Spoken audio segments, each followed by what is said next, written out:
KPCCയിലെ സമഗ്ര പുനഃസംഘടനയോട് വിയോജിച്ച് കെ സുധാകരൻ. എല്ലാ ഭാരവാഹികളെയും മാറ്റേണ്ടതില്ല എന്നാണ് സുധാകരന്റെ നിലപാട്.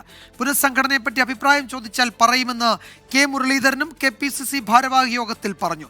പുനഃസംഘടന നടക്കുമെന്ന് കരുതി നിലവിലുള്ള ഭാരവാഹികൾ ചുമതലകൾ നിറവേറ്റാതിരിക്കരുത് എന്ന് പ്രസിഡന്റ് സണ്ണി ജോസഫ് പ്രതികരിച്ചു. ഇന്ന് ചേർന്ന KPCC ഭാരവാഹികളുടെ യോഗത്തിലാണ് പുനഃസംഘടന സംബന്ധിച്ച് കെ സുധാകരൻ നിലപാടറിയിച്ചത്. എല്ലാ KPCC ജനറൽ സെക്രട്ടറിമാരെയും DCC പ്രസിഡന്റുമാരെയും മാറ്റേണ്ടതില്ലെന്നും ഏതാനും ചില ആളുകളെ മാത്രം മാറ്റിയാൽ മതിയെന്നുമാണ് കെ സുധാകരൻ യോഗത്തിൽ അറിയിച്ചത്. KPCCയിലും DCCകളിലും സമഗ്ര അഴിച്ചുപണി നടക്കുമെന്ന വാർത്തകളുടെ പശ്ചാത്തലത്തിലാണ് കെ സുധാകരന്റെ അഭിപ്രായ പ്രകടനം. മറ്റ് നേതാക്കൾ ആരും ഈ നിലപാടെടുത്തില്ല. പുനഃസംഘടനയെപ്പറ്റി അഭിപ്രായം ചോദിച്ചാൽ പറയുമെന്ന് കെ മുരളീധരൻ പ്രതികരിച്ചു.